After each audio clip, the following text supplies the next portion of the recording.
innovations, technologies, news, and above all, the opportunity to chat and exchange ideas with one another. That's the features of the Audi Tech Talk. And with that, welcome on behalf of Audi's communication department here to this Tech Talk, which is a new online dialogue format. And it's the second edition we're running today. And today is all about the suspension. We always have it split into two halves. In the first half, we'll really take a deep dive into the engineering side of our work, telling you what's happening. And in the second half, you have the opportunity to ask your questions, hook up live into this show by using that button at the bottom left here, either by going onto the hand, which means you can be online, live, with your questions, and of course with your video signal as well, or the chat function, which allows you to ask your questions in text format. You can send them in right away now, and we will then later on answer them in the studio with the experts here with me. Now, today's focus is on the long historic development from the rigid axle of the 1930s all the way through to today's electronic chassis platform. And the electronic chassis platform is, well, here it is, so small. Have a look at this. It's just so small that you can actually fit it into, well, your pant pocket. It's no bigger than 2 packs of cigarettes, really. So it's an absolute super brain, but we'll come back to that in a minute. But when we speak about the suspension or the chassis, we think of sportiness, we think of comfort. But today, we will hear that it's also a matter of efficiency, namely when we look at the brake recuperation system in our Audi e-tron. And we will then see next that in future, the chassis and the powertrain will come more and more together into one central computing unit. That's the future, though. But here's the past. A look at the development from, as I said earlier, the 30s with the rigid axle all the way through to today. Starting here, as you can see, in the vintage cars, then you see a number of waves of development, innovative waves. In the 60s, the front suspension struts here, the McPherson suspension struts in the 70s and 80s with multi-link front axle combinations, and then the first air suspension here. Then as of the 2000s, you have adaptive dampers coming aboard, magnetic rider, what is called with Audi, so active chassis components. And as of 2000, you can see it's an enormously dynamic development taking place, so that lately you even had electronic components included in our big SUVs with the active roll stabilization in the Q7 and Q8, and of course the active chassis in the Audi A8. Not to be forgotten, of course, we also are talking about 40 years of Quattro here, which is, of course, part and parcel when you talk about Audi chassis systems. But it's not just a matter of technology, it's a lot of feeling, gut feeling, really. So what happens in our cars, there's one guy who's been on board with Audi for 25 years as a chassis developer, and we looked over his shoulder. So let's roll that clip.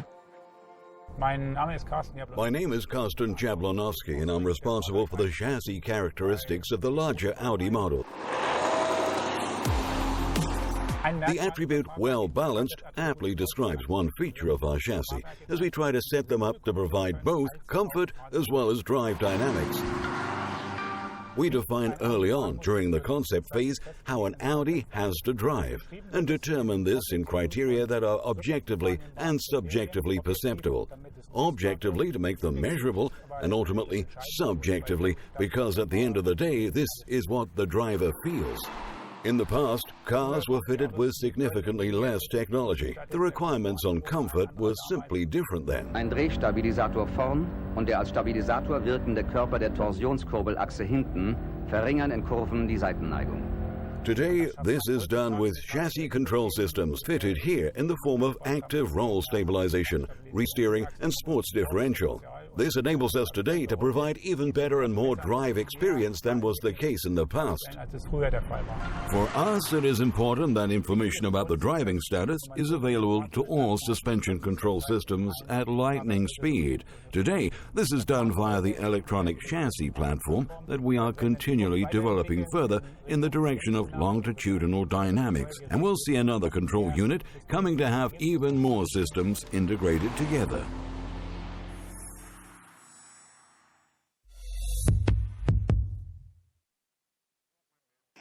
Now, this guy has a real dream job. He can develop and test all these new Audi models, and here with us right now in the studio. So welcome, Carsten.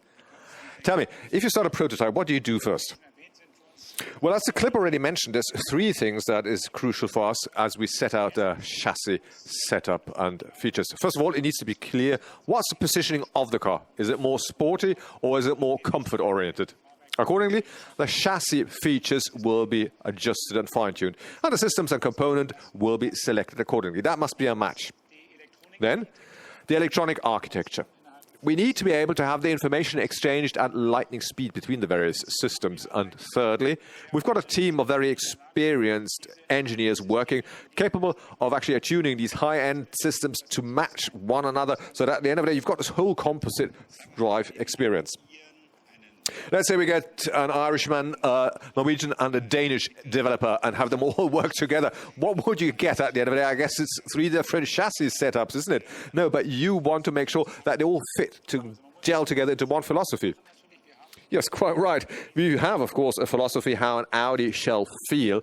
And for that, we've really defined I would call them four attributes. One of them reads, an Audi chassis shall be effortless. It shall be solid, it shall be precise and well balanced. Well, yeah. Well, what do I mean when I say that? Effortless really means, for example, what you mentioned earlier, the Quattro is, of course, a Quattro drive that is a characteristic for the Audi brand. It's this effortless traction at any situation, but also effortlessly negotiating a right way around a city or on a long-haul cruise trip.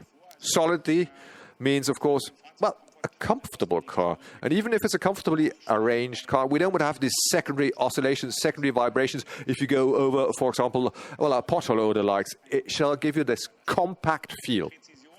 Precision is, of course, a matter very much to do with the steering behavior, but of course also the straight light travel.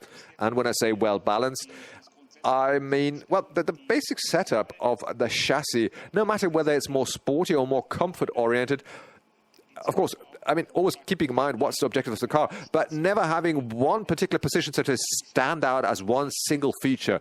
So all of them, as I say, a composite whole and, a nice feel. So you need to have a certain gut feeling to work out this kind of Audi feel. But of course, with that, you also need bits and bytes, which brings me back to this little black box, the EPC, the electronic platform.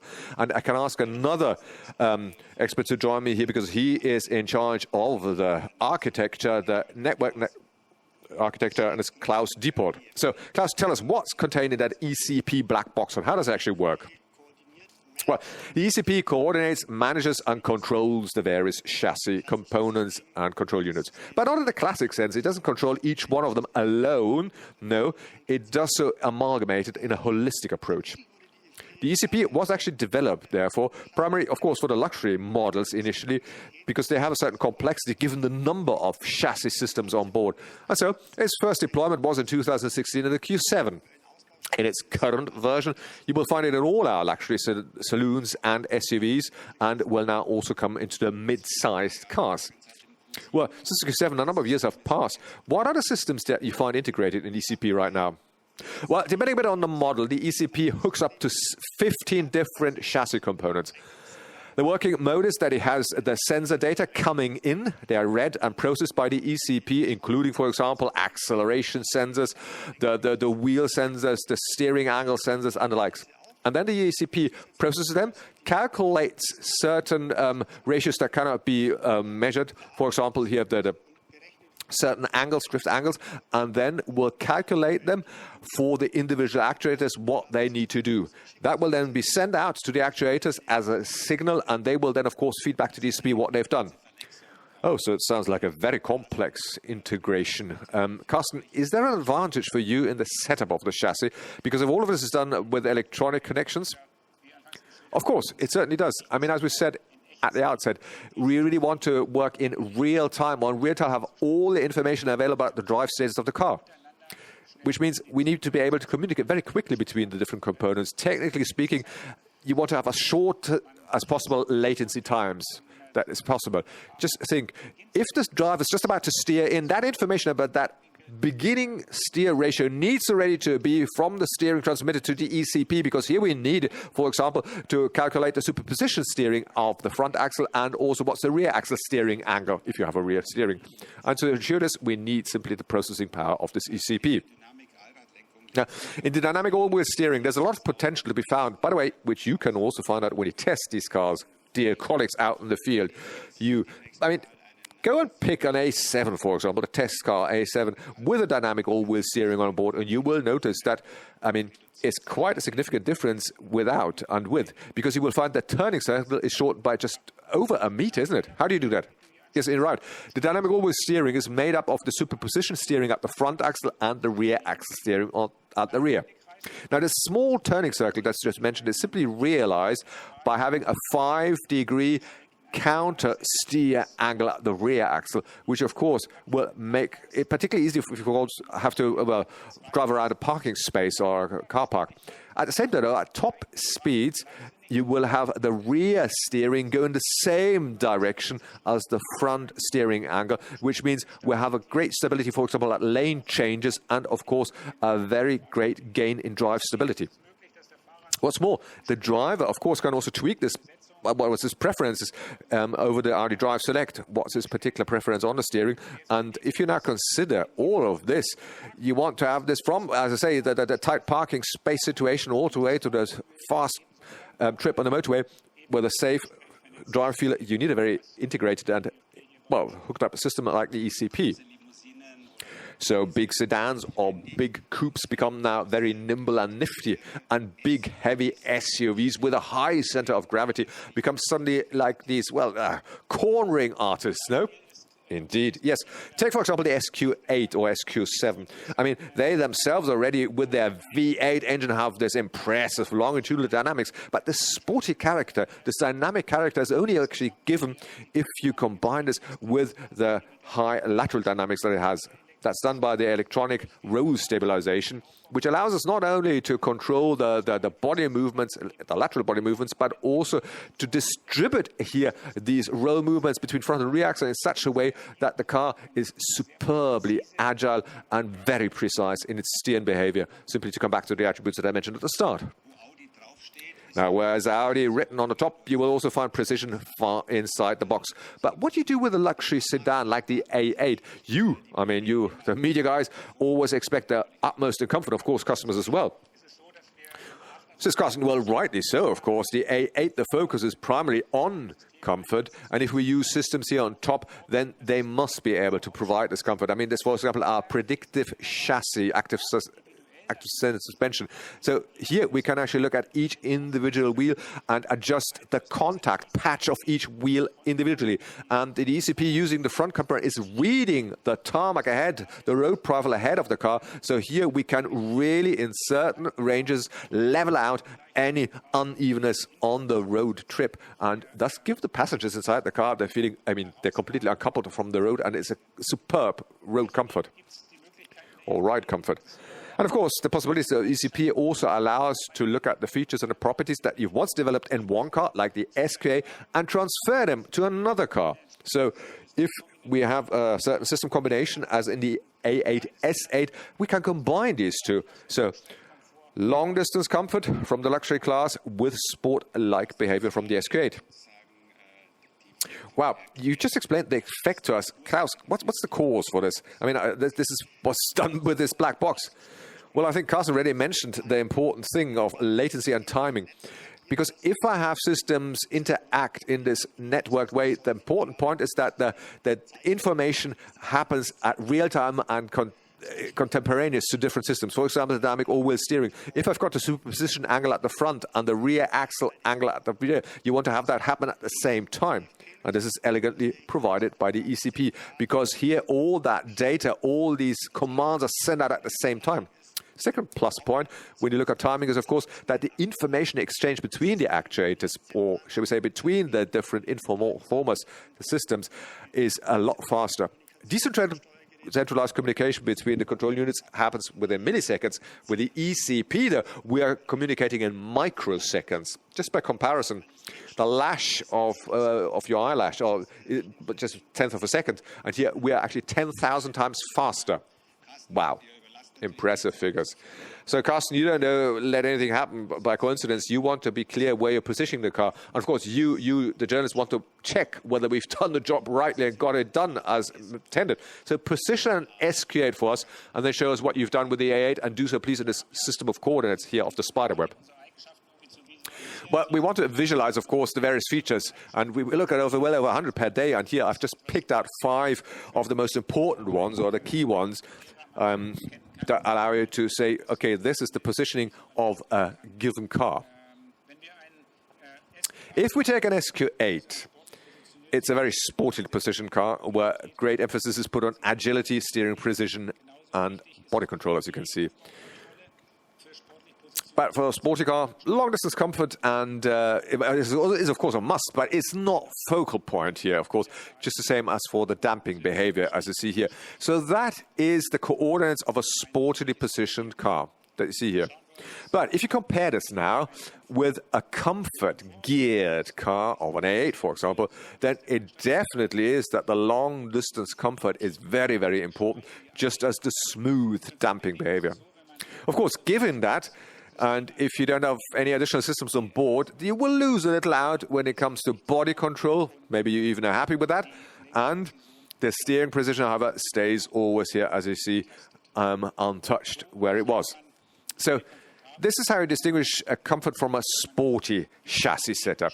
But as you just said, if you take the Audi A8 or the S8 and you have the possibility to integrate now both of these profiles and both of these functions, then you can simply extend this coordinate map by having all 5 of these features provided at the utmost. And it's a superb chassis, really.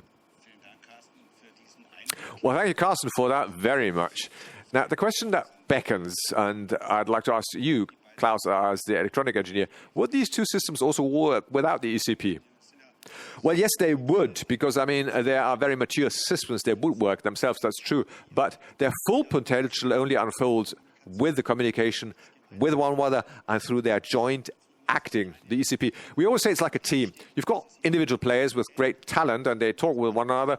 But in some situations, you will find, there's a disadvantage or the advantage of the one, and they can balance each other out. I mean, a good example is dynamic all-wheel steering. Here, Quattro Sports diff and rear axle steering here help you greatly for that lateral dynamics. But of course, there's situations where Quattro Sport will give the rear axle steering that little extra kick so that you really, can have the best in these lateral dynamics. But all of this only happens thanks to the ECP integration, and the systems can do so by themselves as a standalone solution. Now, I hope we've made able to explain to you a little bit why suspension is so important for us, not just with us, but maybe also for you, with the media outlets and for your next stories, especially if you think that next we also added efficiency to all of this. Because you may recall, a number of years when we introduced the Audi e-tron to the market, and here, as you can see, in the camouflage version, we still went up the Pikes Peak in the United States, that legendary mountain range near Colorado. And we didn't just go up, but we also, of course, went down. A number of you were on board. And there you can see, of course, the brakes are constantly used and normally will heat up to glowing temperatures. But with us, here you can see the ranges were quite surprised, just 9 to 10 degrees Celsius. Much the same as the tarmac on which they were driving. So the energy was recuperated. Now, our expert on this is Sebastian Kirch, and he's with us now in the studio next door, together with my colleague Eckhard Kleinitz. So, Ecki, over to you. Thanks, Wolfgang. That's exactly how it is. The Audi e-tron. You will recall, in our first Tech Talk, we really took a look at the charging infrastructure and how you charge the e-tron, and also on thermal management, which is vitally important for charging the e-tron. And today, we will take a look at the third technical feature of the e-tron, namely the recuperation. That's possible thanks to the integrated brake control system. Now, Sebastian, tell us, how does that work, that system? Okay, let's start with the foundations. Normally, when you brake, you have a friction brake on the wheel, which transforms kinetic energy into heat. And that heat is dissipated to the environment and thus is really lost. That's lost kinetic energy. So recuperation means with the electric motor, we decelerate the car and we thus take the energy and feed it back into the battery. Just to give you a few facts and figures, what's happening here. Up to a deceleration of 0.3 G and up to a performance of 220 kilowatts can we decelerate simply by means of the electric motor. And that means that covers over 90% of all deceleration sequences and processes. And we actually contribute up to 30% of the Audi range. Now, all of this is only made possible thanks to our integrated brake control system that you see here in the middle. Wow, that's a quite complex and innovative system then. Both in the setup and the development, probably everything but easy. What were the challenges in developing the system? Well, the biggest challenge, really, and the biggest innovation of the system is that between the brake pedal and the friction brake on the wheel, there is no fixed hydraulic connection anymore. So we talk here of an uncoupled brake system. And the whole thing only works, or does work, by having, when you activate the brake pedal, we have this rod here that determines and reads the actual brake requirement of the driver, which is then sent forward to the brake recuperation control, and it will then distribute this torque requirement on the deceleration process to either the friction brake on the wheel and to the electric motor. Or, of course, into any kind of combination of these two, which we then call blending. And in the case of the e-tron, of course, with its two electric motors, we can even decide whether we want to, well, decelerate over both electric motors, front and rear, or only over one.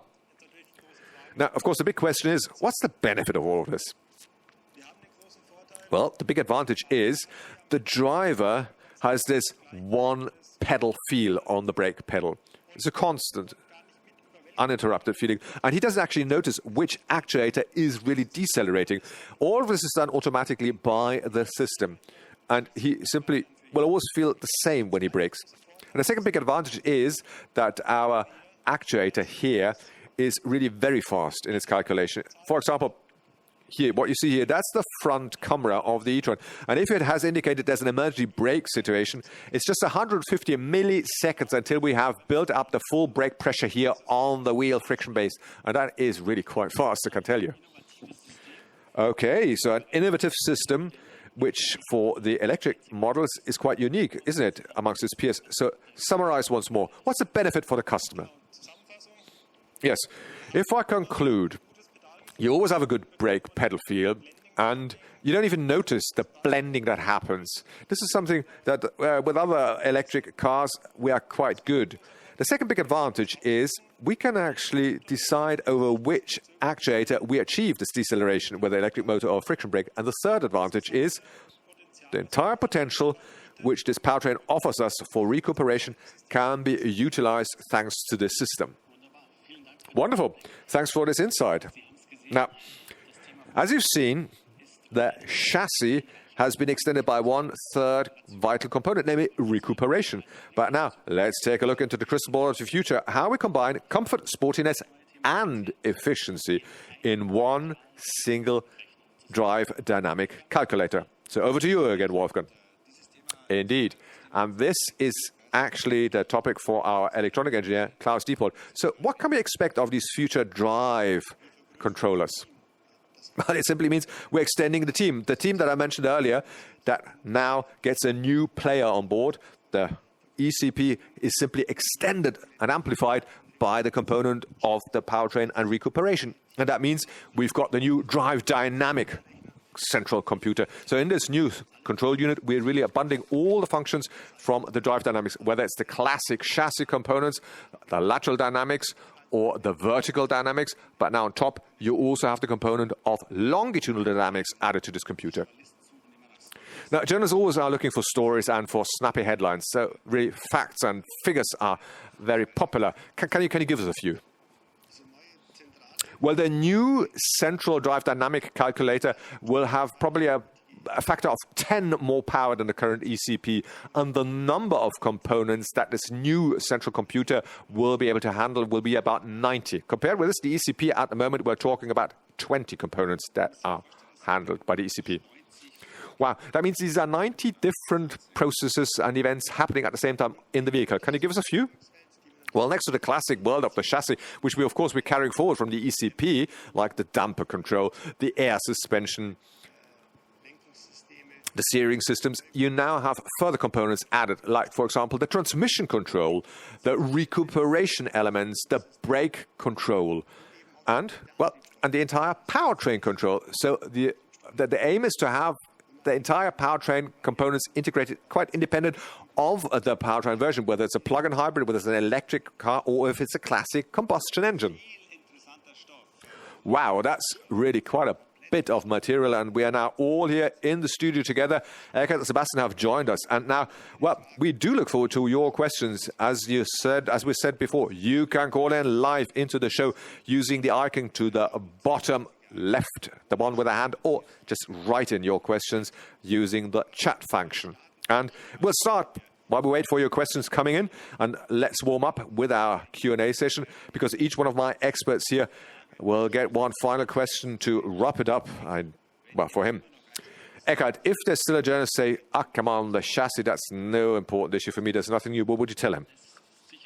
Oh, it definitely is a very gripping issue. It's quite impressive how the chassis has developed over the last 10, 20 years. I mean, in the past, you would have to, it was a matter of tossing a coin whether you want a sporty or a comfortable chassis. And today, you can have this proverbial spread between comfort and sportiness all combined in one car and in one chassis setup. And that is a huge benefit for the customer. I mean, quite practically speaking, look at the dynamic all-wheel steering. That offers you, at the one hand, superb comfort, superb agility and nimbleness, but at the same time also gives it that great drive dynamics at a sporty ride. And this is what the customer can experience, and it is the interplay between the hardware and the software that is here. And that is, I think that is really the beauty of the new chassis developments. So, Klaus, to you, more electronics in a car, does that mean it's a better car? Is that equals a better car? Well, the advantage of the ECP is, of course, I mean, from the chassis perspective, is quite simply extrapolated to new dynamics of drive dynamic computer. Timing and latency, of course, are greatly improved between the systems. All of this happens at a much greater speed, which I cannot realize with the decentralized character of the various control units. And, of course, the longitudinal dynamics have, of course, a bearing on the chassis. Just when you brake or when you accelerate, I mean, through pitching and the likes, you will note this. So it brings together what really should have always been together, and the advantages will be tangible for the customers. But, Carsten, I mean, all the same, every unit, every component should work by itself without all that electronic aids.